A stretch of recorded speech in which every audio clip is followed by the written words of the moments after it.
বৃহস্পতিবার বন্ধকে কেন্দ্র করে ধলাই জেলার অন্তর্গত কামলপুর শান্তির বাজারে তীব্র মথার দুষ্কৃতিকারীদের হাতে গুরুতরভাবে আহত হন সালেমার ভিডিও অভিজিৎ মজুমদার সহ এলাকার জনগণ।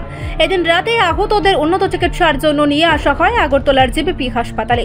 শুক্রবার আক্রান্তদের দেখতে জিবি হাসপাতালে ছুটে যান বিধায়ক সুদীপ রায় বর্মন। পরবর্তী সময়ে সংবাদ মাধ্যমের মুখোমুখি হয়ে প্রতিক্রিয়া ব্যক্ত করতে গিয়ে মুখ্যমন্ত্রী এই ঘটনার তীব্র নিন্দা জানান, পাশাপাশি দোষীদের কঠোর শাস্তির দাবি জানান। তিনি আরো বলেন, এই বন্ধ বিজেপির অন্তর্কোন্দলের প্রতিচ্ছবি, বর্তমানকে কালিমা লিপ্ত করার চেষ্টা প্রাক্তনের।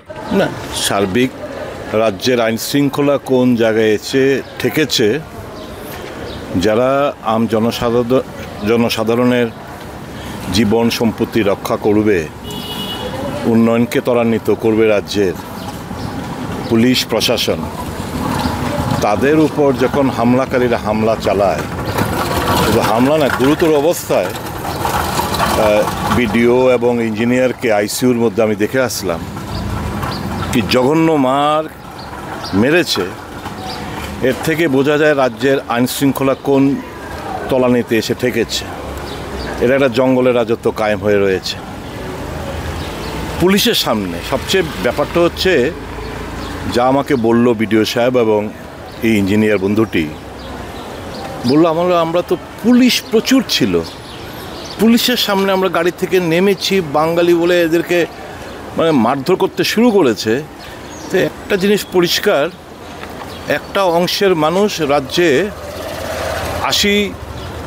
পরিস্থিতি ফিরিয়ে আনতে চায় রাজনৈতিক লাভালাভের জন্য, এবং এখন প্রশাসনের কাছে আমার অনুরোধ থাকবে, তদন্তক্রমে যে বন্ধের আহ্বায়ক তার বিরুদ্ধে, যারা হামলাকারী, তদন্তক্রমে তাদের বিরুদ্ধে মামলা রুজু করা এবং দৃষ্টান্তমূলক শাস্তি প্রদান করা।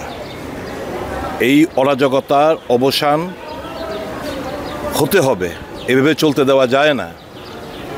এবং আমি তো মনে করি এর পেছনেও দলীয় অন্তর্কলহ, বর্তমানকে কালিমা লিপ্ত করার জন্য প্রাক্তন, কারণ আমি দেখলাম প্রাক্তনের কথায় আগরতলায় 3টার সময় এই পিকেটিং উঠিয়ে নেওয়া হয়েছে, খবর কাগজও দেখলাম, মিডিয়াতে, সোশ্যাল মিডিয়াতেও দেখলাম। কাজে সবটা মিলে বুঝতে অসুবিধা হচ্ছে না বিজেপির অন্তর্কলহের প্রভাব দ্বারা প্রভাবিত এই বন্ধ আহ্বায়করা, এবং তারা একটা অংশ 80-র পরিস্থিতি ফিরিয়ে আনতে তারা চাইছে।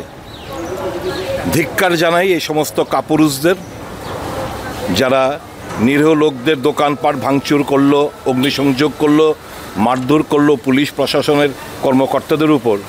তাদের উপর ঘৃণা বর্ষায় এবং দৃষ্টান্তমূলক শাস্তির আমরা দাবি জানাচ্ছি। এবং এর বিলম্ব না করে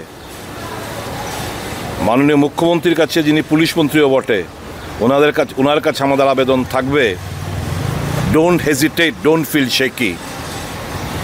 আপনি চেয়ারে আছেন রাজ্যের মানুষের জীবন সম্পত্তি রক্ষা করার জন্য, পুলিশকে ফ্রি হ্যান্ড দিন। পুলিশের সামনে যখন ঘটনাগুলো ঘটে, পুলিশ দাঁড়িয়ে থাকে, দেখে এবং পুলিশকেও পেটানো হয়, তখন রাজ্যের অবস্থান কোন জায়গায় গেছে এটা বুঝতে কারোর অসুবিধা হয় না। আমার অনুরোধ থাকবে, পুলিশকে স্বাধীনভাবে কাজ করার সুযোগ দিন, দেখবেন রাজ্যের আইন শৃঙ্খলা দ্রুততার সাথে স্বাভাবিক হবে। এটুকু। এবং আমি যারা আজকে আমি দেখে এলাম, তাতে দ্রুত আরোগ্য কামনা করছি, ঈশ্বরের কাছে প্রার্থনা করছি তারা যেন সুস্থ হয়ে স্বাভাবিক জীবন আবার কর্মক্ষেত্রে ওনারা গিয়ে যেন যোগদান করতে পারেন। দ্রুত আরোগ্য কামনা করছি। যারা এখানে ক্ষয়ক্ষতি হলো, তাদের অনুসন্ধান করে তাদের ক্ষয়ক্ষতি দেওয়ার জন্য অনুরোধ জানাচ্ছি। সেটাই তো বললাম, আমি যে স্টেটমেন্টটা দিলাম, এটা একটু ভালো করে শুনলে বুঝতে পারবেন কি ঘটনাগুলো ঘটেছে।